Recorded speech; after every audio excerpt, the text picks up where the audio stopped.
So we're gonna just go through really the AI. What does AI mean? The impact of AI in search as well. So if we can just go down the line, maybe from left to right, everyone can introduce themselves. Hi, my name is Carolyn Vaccaro. I am the Director of Performance Marketing with Windsor Fashions. We are a women's fashion and apparel brand, 350 U.S. resale locations, servicing all women's apparel from age 13 through your mid-30s for everyday apparel and then special occasion dresses. Hi, everyone. Whoa, that was loud. Hi, everyone. My name is Toufic Eid. I am the Director of Paid Search at Decoded Advertising, overseeing the Estee Lauder company brands. I oversee the entire Luxe department under Estee Lauder, so ranging from Jo Malone London, Clinique, Tom Ford Beauty, Balmain Beauty, the list goes on. It has its perks and it has its challenges, obviously working in the cosmetics and beauty world, competing with many competitors across online digital, and then also in brick and mortar stores, obviously. But within search, it's been quite the challenge. I'll keep it until we get into that discussion. Sounds good. So hi, everyone. My name is Brooke Abbott. I am currently a paid search director at my agency, BB Clark and Myler. We're a small digital agency. We work across several industries, but I'm really excited to talk a little bit more. Hello, everyone. My name is Travaughn Akogu. Most people know me as Trey. Most recently at MRM McCann as the SVP Global Head of Search. I've also spent time at different engine sides, so Microsoft, Apple, launch product search ads at Apple. So just kind of run the gamut across the search marketplace, I guess. But AI is one of the new shiny toys that we have to play with in search. So I'm excited to see where it takes us in the future. Hi, everyone. Yeah. My name is Dylan St Clair. I'm the VP of SEM at AGNYC. AGNYC is the nation's largest home services marketplace. Formerly Angie's List, Advisor and Handy coming together. I think AI is going to have a massive impact since services is very hard in the sense of you don't know what goes on in your house. And I feel as though there's going to be a lot of, impacts that's going to really benefit at least some of our industry, but also some things that I think we need to watch out for as well. But happy to be here. Awesome. So little icebreaker as well. We gotta have some fun, right? So if somebody was searching your name, what would the first auto suggest be? Probably something to do with hiking in national parks. I'm a big nature photographer and I love hiking. It would probably be, does Toufic Eid use Estee Lauder products to look young? No, just kidding. It would probably be, when is Toufic Eid gonna grow up? He's really good. Well, I think my name is pretty common, but I'd love for it to show up with some of my background. I used to ice skate, so it would be nice if it was a flattering picture of me with a little description of what I used to do. I guess if you couldn't tell, I have a pretty unique name. So when you search my name, you'll probably most likely see some of my karate achievements. I took a traditional martial art for like 20 years. I used to compete at tournaments a lot. So I'll probably come up in the standings for those. I would just hope that nothing comes up about me when I start. I don't want to be found. I don't want people to show up on my door. And so it's kind of, the antithesis. I would just be like, you search Dylan St Clair and maybe you find my LinkedIn and that's it. Probably not even that. But I'll go the opposite. I don't want to be found. Fair enough. So you learn a lot on icebreaker. And I have a new bodyguard here with Trey for the next 4 days. So let's dive in. So how is AI changing the way that people search and discover ads? I would say it's become much more visual and long tail. We're getting a lot more information a lot quicker. So it's how are we keeping our attention? What are we actually looking for? So I think ultimately the intent in paid search is transforming and changing as a result of the information we're getting with AI. I would add to that and just say we're seeing a lot more zero-click results. So users not even having to come to your websites to get the information that they need. But there's also a huge problem with a lot of distrust from consumers. There's a lot of misinformation or things that aren't completely fact-checked. And a lot of people don't necessarily want to look at the AI results for that reason. Yeah, and I think to piggyback off the zero click that you're saying, I think the SERP as a whole is being reshaped. So a lot of the times you'll get essentially now an AI result that's more similar to organic, that's essentially pushing down the SERP for ads. So I think that's contributing to where I'm sure all of us in this room have seen skyrocketing CPCs from Google, because people are fighting over that more limited ad space that you have because of the AI results that we're seeing across the board.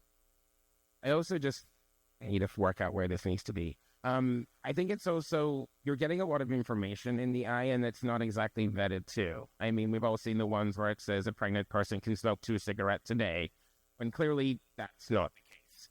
And so I think it's a combination of, you know, as Trey was saying, like pushing down the search results. I think Google's doing a ton of testing in regards to like ad depth and all that, that's changing all these things.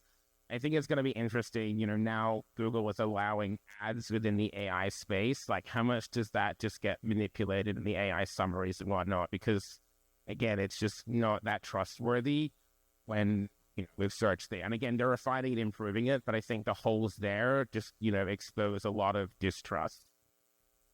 Yeah, and then just to add on to that, I think obviously with AI, just having that automation process where with a click of a button, we're able to develop multiple thousands and thousands of ads at a single process.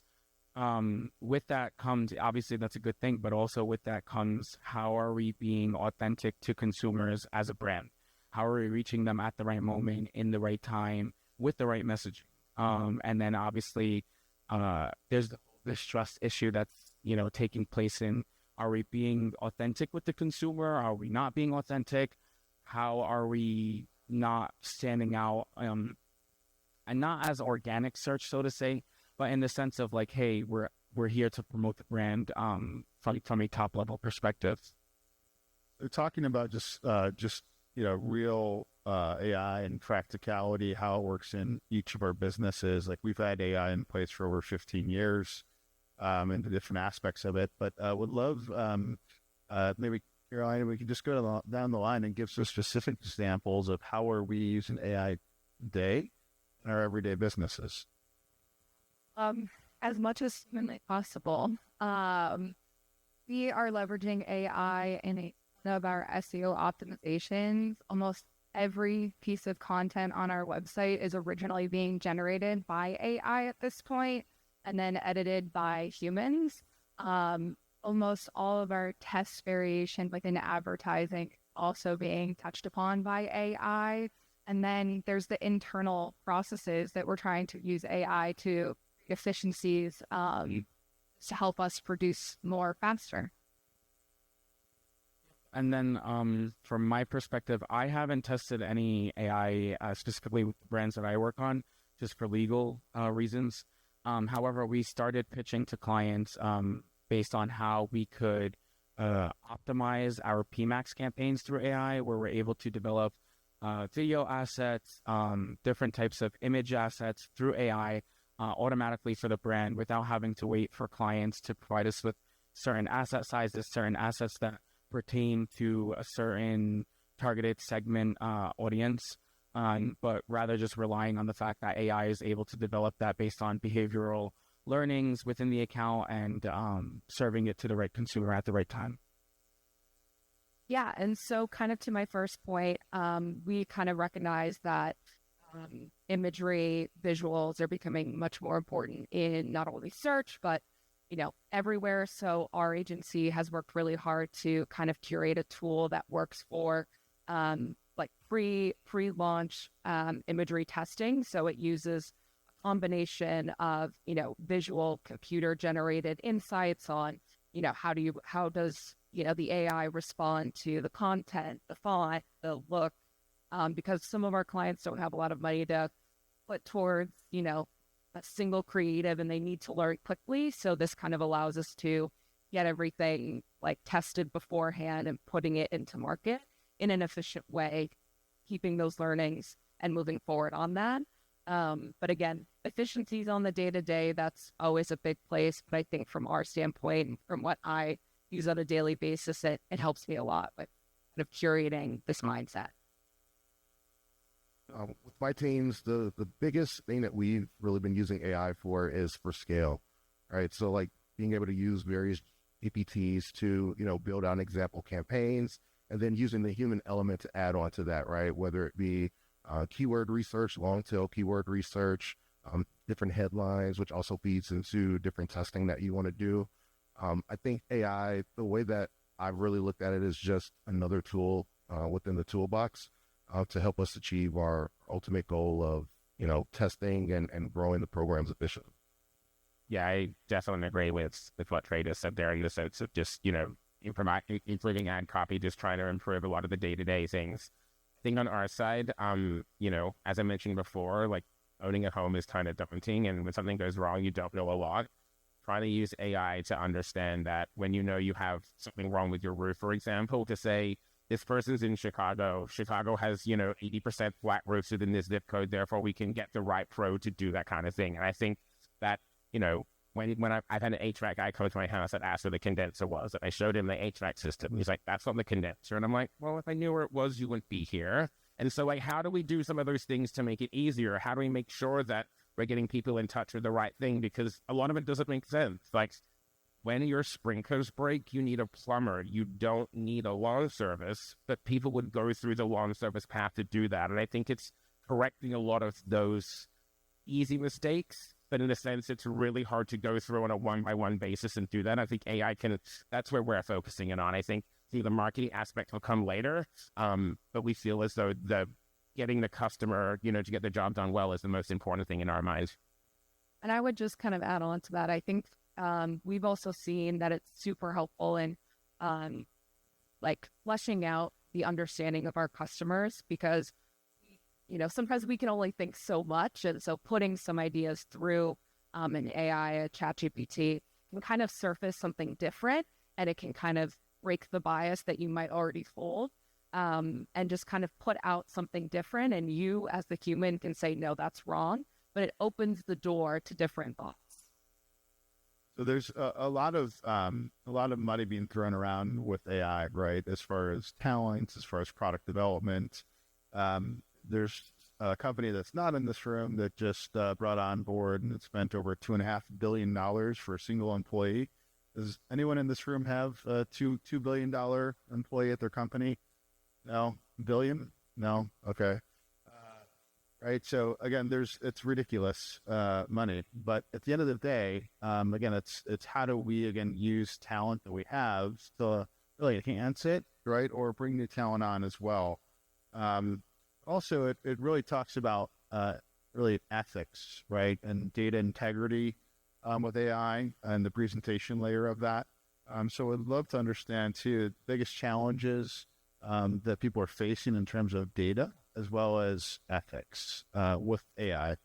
You can start on the ethics portion of that. I feel like for us, we not only have HR policies in place, we have IT policies in place.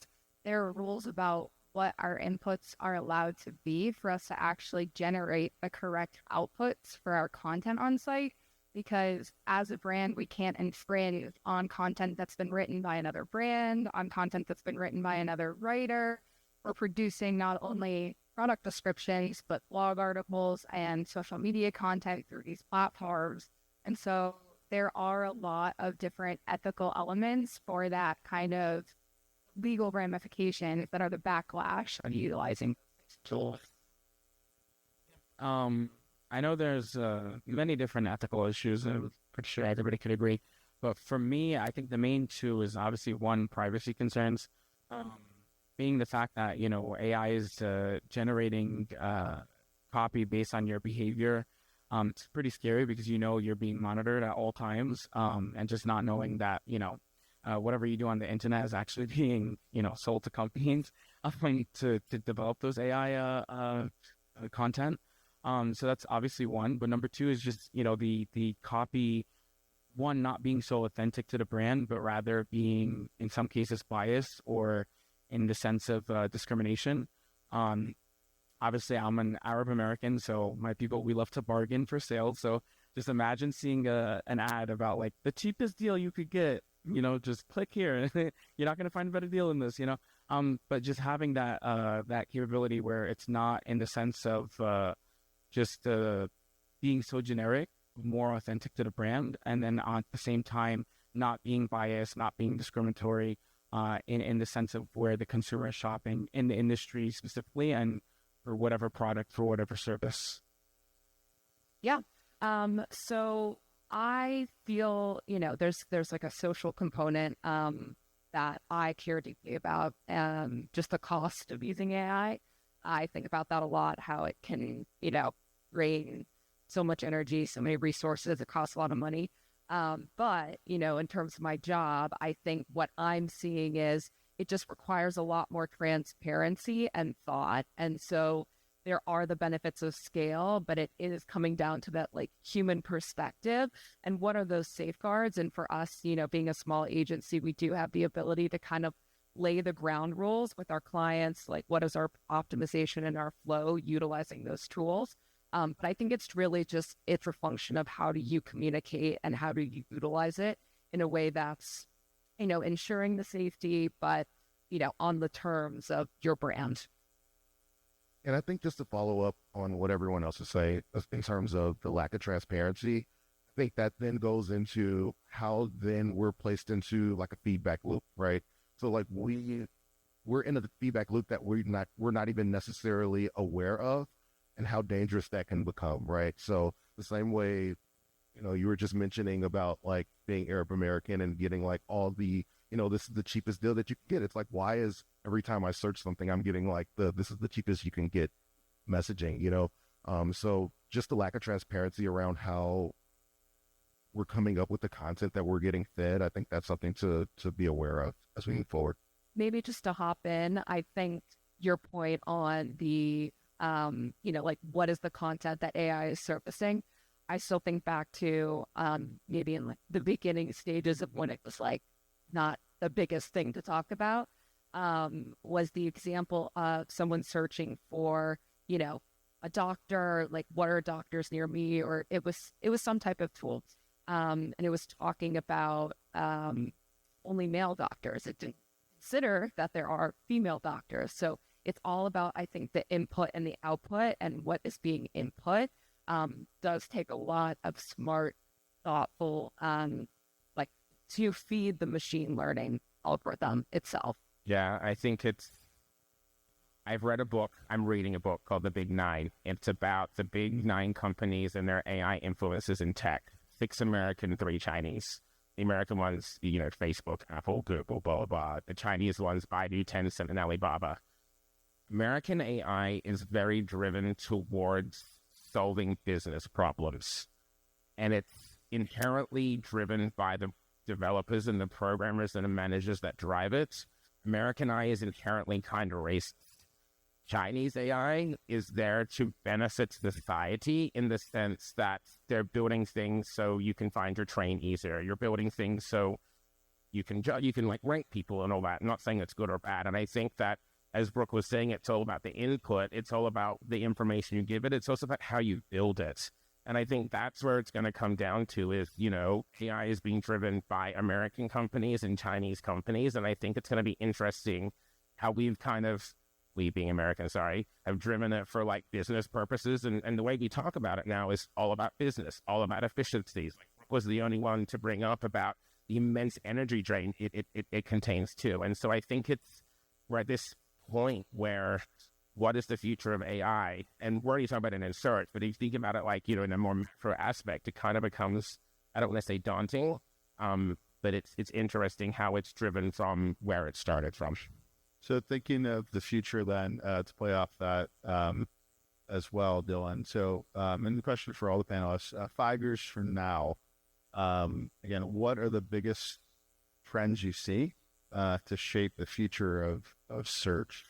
Not necessarily just with using AI, but future of search. I was going to say, I think we've obviously seen with AI is primarily in queries that are coming through. There's a lot with video, there's a lot with photo, and being able to generate assets in order to run searches, I think is going to be a very interesting way of doing things, especially with connected technology and wearables, and being able to have an input that you're looking at and then say, oh, but make that a red top, or change that top so that it has stripes. I want thicker stripes, not thin stripes. Being able to edit some visual aspect that can then run the search using that AI generated imagery become completely seamless in our experiences. Yep. To add to your point to that, I was reading something the other day. It was mainly talking about how do we utilize AI across different seasons, different areas across the country. Meaning, how do we sell the same perfume bottle, but maybe the background is like, snow, winter wonderland to someone living in Antarctica, but then for someone living in Florida, it's like the background is like a nice beach with some sun. So it was pretty cool just to see that in the aspect of like, okay, search is now becoming more visually appealing. It's almost playing the role of social. So that's definitely one area within the next 5 years that I see is going to leave a really strong impact, specifically within search, but definitely also the visual search aspect of it. So being able to just open up your phone and not want to talk to the person next to you, but love their shoes, and you're just like, oh my God, let me see where they got their shoes from. Yeah, it's cool. I like it. Sometimes you just don't want to have that conversation with someone, but having visual search growing in the space of that field, I think is going to be within the next 5 years the main focal point for most brands, at least out there. Yeah, I would be pretty interested to see how the SERP itself transforms, and what I'm kind of thinking is going to occur is the SERP is going to be customizable. You're not going to get one single outline. You're going to be able to kind of curate and develop your own preference of what content is surfaced, what type of content is surfaced, because I feel like it's already being tested out with AI. You're being served, maybe a maps result, a business result, or you're getting the description. And so I think that's going to become more personalized to really kind of find those answers, and probably skew more towards the paid ads that are there. Because right now, it's a ton of organic. It's a ton of, they're not getting money as often as they would because they're risking the AI. So I think it's going to probably tee up the idea of customization using AI in your search experience. Yeah, I think we're going to go to a more multimodal search environment. So, searching across, you can search in your car now, you can search with appliances, different wearables, right? So that takes it almost a different level from just across different channels. So then taking all those different inputs and how that affects personalization going into the future, I think that's going to be something that we see happen over the next 5 or so years. That's going to fundamentally change how we interact with ads. Yeah, and I think that as it starts to know more about us, I think it's going to be harder to acquire new customers, because it's going to understand my profile, understand where I shop, understand, that I shop at Todd Snyder and J. Crew exclusively. And so it's, when new people are trying to attract me, I think it's going to be harder, because Google's going to know, this guy literally only wears 2 brands. So, what is the point of even trying to market to him? I think it's just going to come much more kind of personalized. You kind of think about the Minority Report, where Tom Cruise walks into a Gap and it was he's wearing someone else's eyes, so he isn't. They say he's Japanese, and it's oh, you just bought 3 V-neck tops. Would you like this to go with it? I don't want it to get that far, but I feel like search is going to get to that aspect where it just knows so much about you. It's going to be hard to break you out from your walls. And to follow up that, I think we're kind of getting there now, right? Where, if for me, I wear a ton of Nikes, right? Would it make sense to ever show me an Adidas ad? And it might, right? Because it's going to be hard to push you over. The thing is, how much is it going to cost to get to that point when, Google knows, okay, Nike, he know we're like 99% chance he's going to buy this. Everything else just becomes such a bigger risk. And I think, I mean, it's kind of bad in that aspect because, like, I think variety is good and I like expanding and all that, even though I go back to what's known. And it just worries me that I'm just going to, you know, only see Todd Schneider ads from now on. I think it's, again, that's the story of data in, data out. Essentially, that feedback loop, whatever you're searching, whatever you're actually being put in front of you, you're going to kind of end up in this circle. And I think, again, all of AI is feeding off of information that has been, will be. And so the language models that are used are probably going to have to change. And our inputs are probably going to be the ones to change it. But again, I think that's where the strategy is going to evolve. It's how do we kind of break the mold? How do we break the cycle so that we're not always getting that one stop? So our intent, we're going to close it there just for the sake of time, but our intent is really to kind of just seed plant these conversations from stage so that we can talk and grab people on the panel over the next few days, ask questions. Well, we can be here for a week and just talk about the topic, honestly. So thank you, everybody, for your input as well. So appreciate it.